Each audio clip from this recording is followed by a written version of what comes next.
Maayong hapon mga kasugbo, welcome sa lain na sad natong edisyon karon sa atong PPP interview. Kaning meaning aning PPP is pagtuki, pagsusi, pagsuta. Ang pasabutan ni sa English pa, we check, we verify, and validate. And we are very blessed mga kaigsunan kaya nga atong guest karon matawag nato diri sa Sugboanon channel nga very sought after. Nganong sought after man usa na siguro ta kabuan Rhea no nga trying to get the time sa atong guest karon nga makatungha gyud karon bahala gikan ni sa bukid sa Malubog ba to nakaabot gyud siya nato on time sa atong laing edition dinhi sa Pagtuki, Pagsuta, Pagtuki, Pagsusi ug Pagsuta. Our guest, ladies and gentlemen, why lain kundi si Councilor Joel Garganera. Sir, Councilor, sir, welcome to PPP. May adlaw. Pwede. Usahay, gabiin na makakita. Thanks for having me here. It's a pleasure. It is indeed also a pleasure for us. Alang sa mga jud makwa pa makaila, or kinsam si wa kaila ni Joel, no? But he is our second assistant majority floor leader sa atong konseho niya. Duha ni ka komitiba ang gidala ni Councilor Joel, and these are disaster risk reduction management with safety and climate change adaptation. Unya ikaduhang committee ni Councilor Joel is environment, natural resources, and energy. And he is also vice chairman upat ka komitiba. No, and these are public order with Councilor Philip Safra as chair, health, hospital services, and sanitation with Councilor Joy Pesquera as the chair, games and amusement with Councilor Junjun Uzmani as the chair, and women, LGBTQ, and family affairs again with Councilor Joy Pesquera as the chairperson. Membros of sa duha ka komitiba ang youth and sports development, scholarship program, barangay affairs, piting daghana ni Councilor Joel ha. Unya members of siya sa tourism, arts and culture, ug ingon man senior citizens affair. And more than that, a few weeks after at the time ni assume pa lang as acting mayor si Mayor Raymond Garcia. He was appointed as the overseer for the city disaster risk reduction management and other environmental concerns. Councilor Joel, a second assistant majority floor leader, so yung role ani niya? Well, to take assistant floor leader in case nga ma-absent ang majority floor leader, the first assistant majority floor leader, which is si Cuenco, ang mo take its role as the majority floor leader. And kausap pa gani nahitabo, no? Nga na-absent silang duha.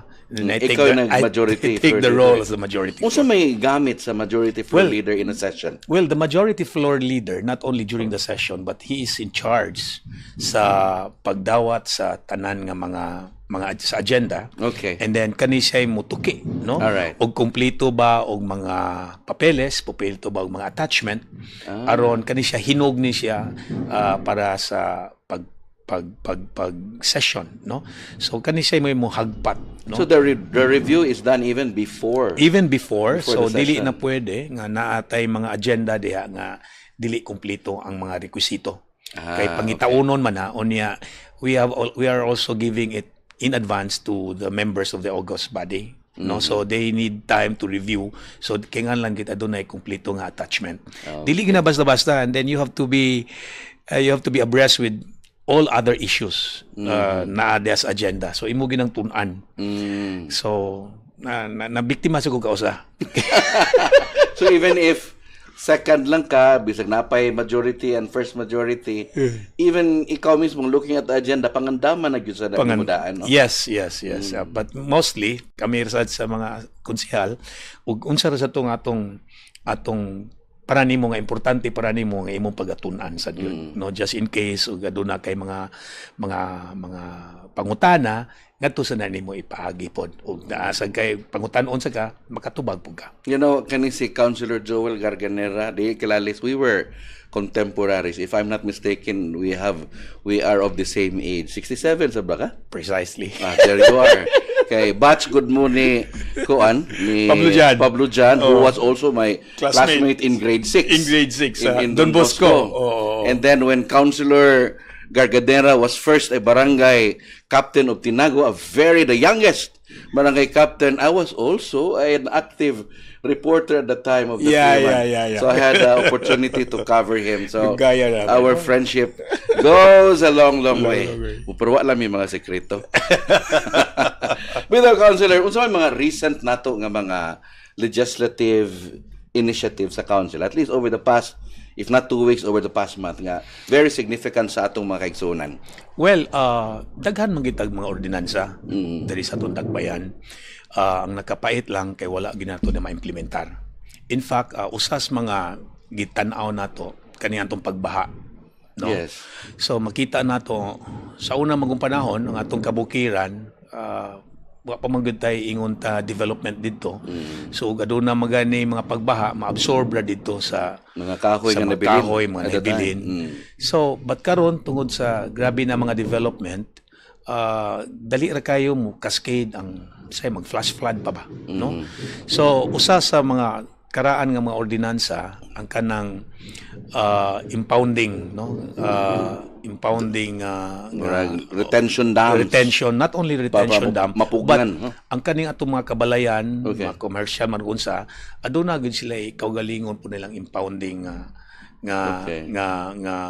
facility. That can also be used like a cistern. Yes, murag cistern na siya nga magamit siya sa atong pagbubo sa tanom, pag-flash niya. So required na siya, but that was like around 20 years ago. Hantod karon wala ginamatuman. Kay kana whether we like it or not, ug ato ginang ma-capture ang tubig, dili na mo dagay diri sa tua kaning dako kay nagtabang, no, sa pagbaha diri sa mama. And then natay gipapasar ana diha nga ato nang gi-revisit, and at the same time natay gibag-o lang nato ang gitawag nato nga ratio unsa kadak-a ang atong atop, mausad kadak-a pila ka cubic meter pod, no, daghan na siya. Are the subdivision, at least those who were developed over the past 5 to 10 years, nag-follow ba sila sa atong ordinance? Wala gyud, sad to say. In fact, there are even subdivision nga naamagani sila, I mean, just recently, I just don't have to name it, nga naamagani sila yung mga daan, nga supposedly na yung mga drainage culvert diri sa daplin sa mga kadalanan sa ilang subdivision. Wa magani culvert. It's just, you know, so daghan kay tag mga kalapasan, no, nga wala nang tumatuman, and right now we're suffering the consequence. So are your initiatives now to add more teeth to the law for more punitive actions? Usahay man God, I'm not also a believer of punitive pa.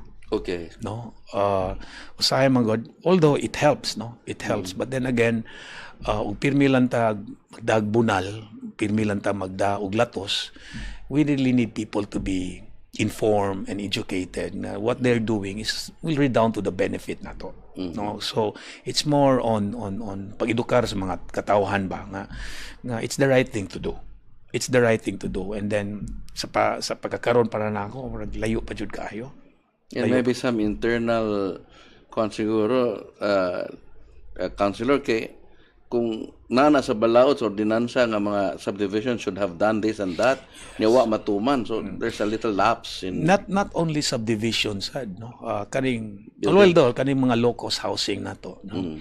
Daghan kaayo nga naghimo sila og mga low cost housing, unya wa nila gi-take into consider, no, ang volume sa tubig nga mugawas diha sa ilang development, no, nga usahay they will just rectify, no, nagbaha na, that's the time na sila pa ilahapang ayuhon ug giunsa nila pag-connect ngadto sa major nga may inana nga so mao ginadan usasad sa akong gipalabang karon sa may tungod sa mining, no, kay na mapunta sa environment.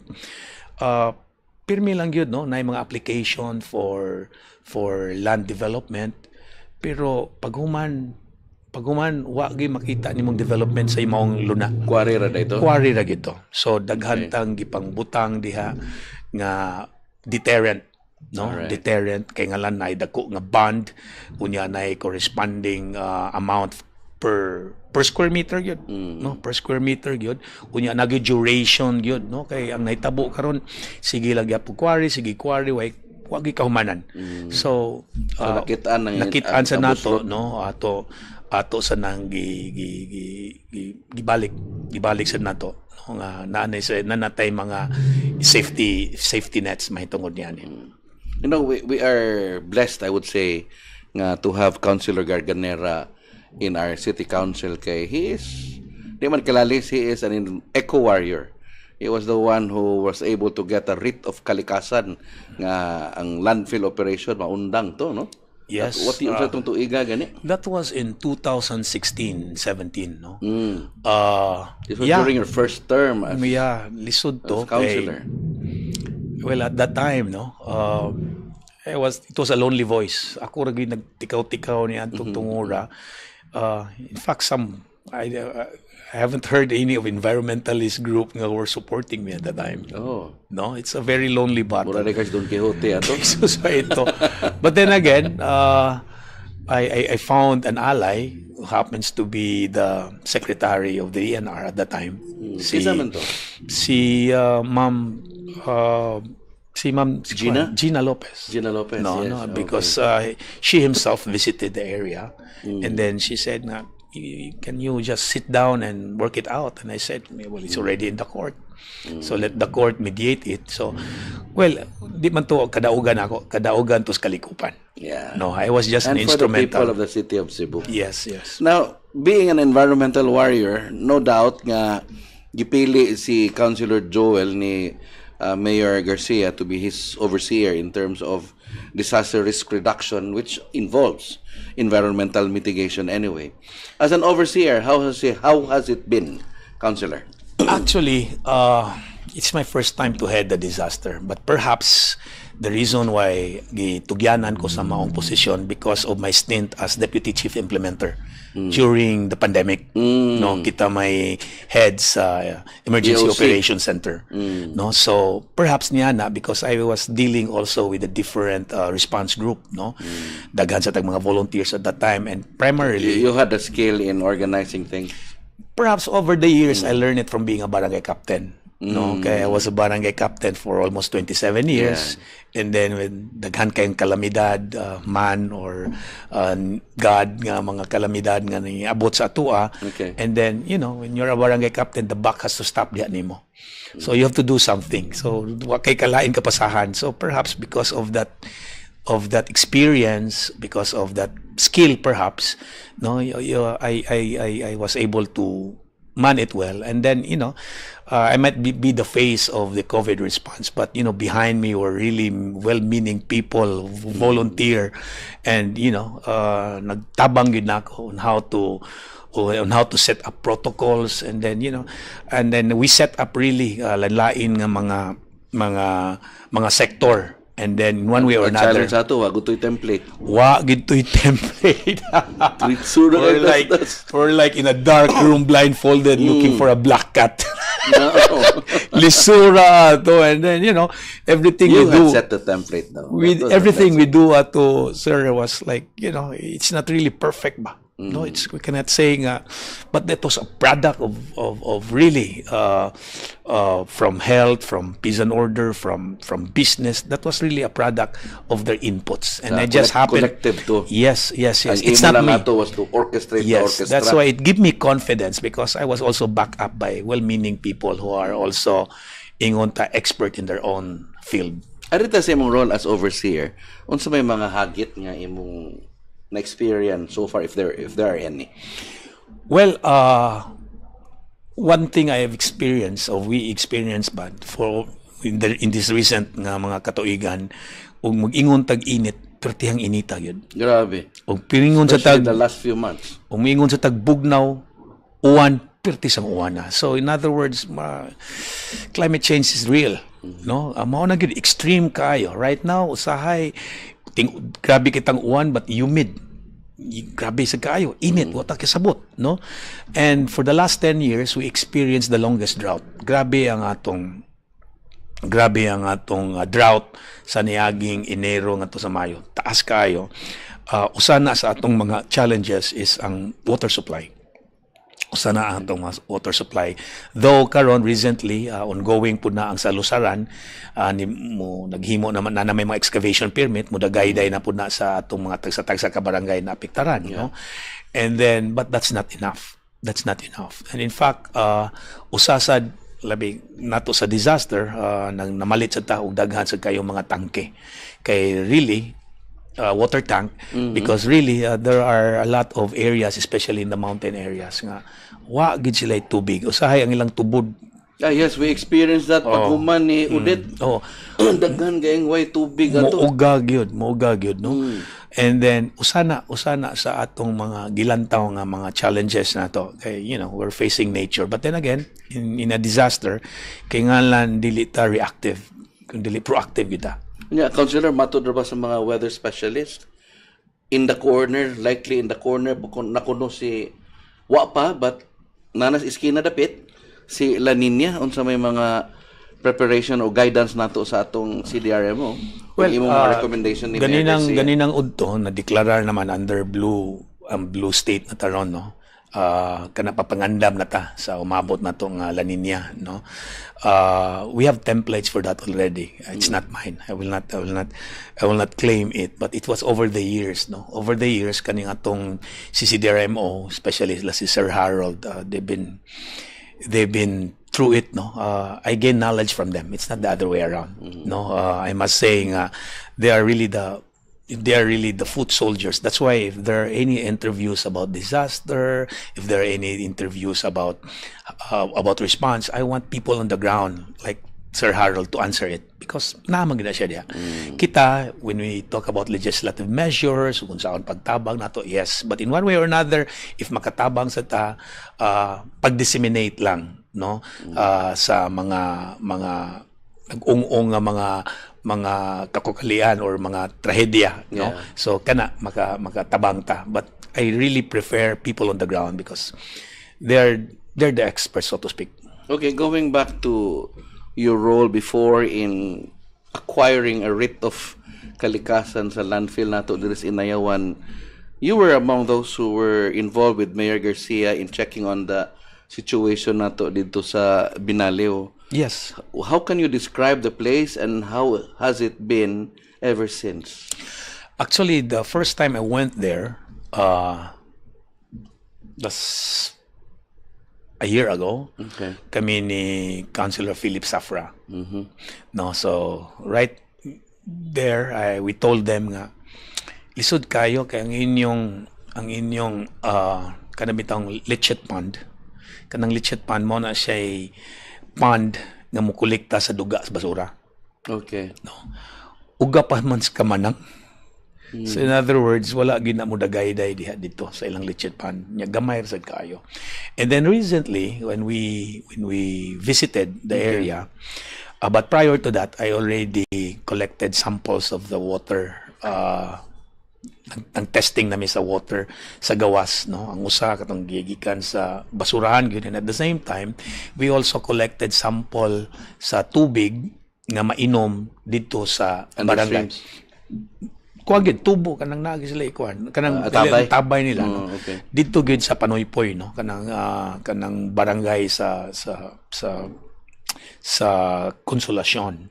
So ang katong sa pag test sa USC San Carlos gyud nga laboratory, ang Water Resource Center. Atong gitahasan, gibayran nato. Kay di na libre.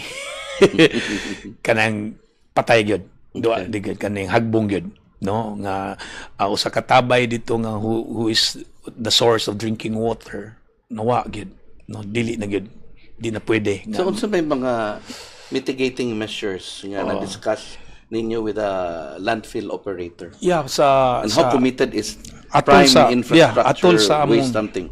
Atol sa among pakighinabi nila, gani ato mang giimbitar, they promise na they will rectify everything. Kay as they say, it's transition kay gikan sa Iron pa man na siya.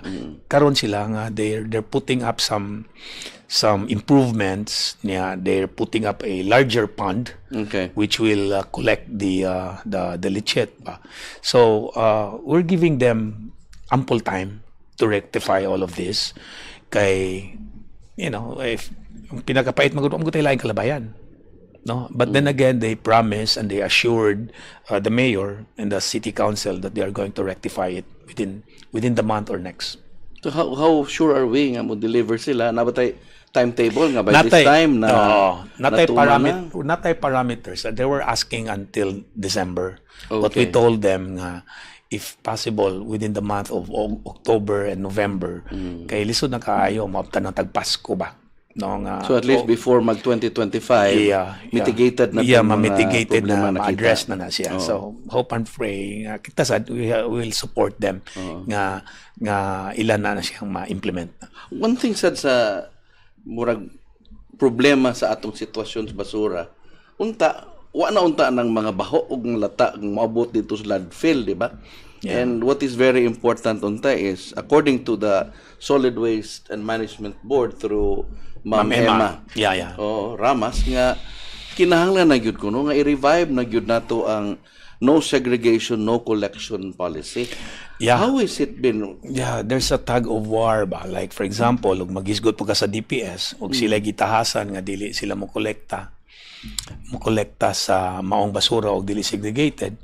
Just imagine ba in a day or two kung dili mo kolektahon asa man na sila gipanglabay daplin man asdan. So it should start diha gid sa household, no, ang kanang segregation. In fact, mo na akong tahas po nila ni Ma'am Emma nga they should go into the different barangays. Natay mga pilot nga mga barangays, ilan ang pagahimuan, kay you cannot do that simultaneously sa 80 ka barangay. Nakinomdom ko, Councilor, because my kids then were still like my grade 10 now was still elementary, grade 1, grade 2. And then preschool pa tong akong gamay nga babae. I remember because of the indoctrination of the malata in our own household until now ba yan? Nadyo may duha ka ben, usa malata, usa di malata. Pero the irony is sagol man, but sige na lang as far as I'm concerned within our family kan disiplina na, but the problem is after the household. Yes, sakto juga. In fact, there are lots of subdivision and condominium who are doing it, who are practicing it. But the moment nga kolektahon, ang ilang gikolekta nga malata, matipon sa di malata. Ang ilang gikolekta nga di malata, mapatipon. So mura but then again, this is habit forming. Para na ako manggod, kaning disiplina gini siya. Disiplina ni siya sa within the household. If the household cannot enforce it, forget it. So moto kong gihangyo si Ma'am Emma, if they can do like 2-3 clustered barangays, and then, kaning mga tao sa gusto mo sila mo tanaw kaning good practice ba? No? Makita gina nila. So, matanaw nila nga ma-reduce na to ang number of ang volume na to sa atong basura, and at the same time madisiplina ang mga tao sa pagpagawas po sa ilang mga basura. Kay nganlan magupod na sa ato pong side pod nga we have also to be consistent in the collection. I appreciate the advocacy of Ma'am Emma Ramas nga kanang mga malata di naman kinahanglan ilabay kundili anilang sa atong front yard or backyard agto na to siya palato na it can become a compost and we can do our own household gardening. Murag unta ba that's a big challenge no nga pero ipakatap na to because the way I appreciate it, Councilor, if we are able to reduce the malata part, it also means that what is brought to the landfill is lesser. And I think, di ba, the city can save in terms of mga tipping fee. Very, very true. Sakto. I'm on that direction. No? In fact, ang atong carbon sa gani, na minus naman po, dili nung kayo dako, but naghansad nga na minus po nga according to the report po ni Sir Poloy nga naipipit or sa si Sinro ato, doon na sila mga around 2 tons a day nga ilang makolekta. And then iadto nila sa bukid nga ila i-compost dito. But dili kayo significant kayo nga volume. But it's a good start. It's a good start. And then usa sa mga problema po nato diri is mama, huwag kita space yun. Naglisod kita. No, sir. There was one time nga na-interview sa tunato din si Councilor Philip Safra. We were discussing about MRF. Yeah. Okay, in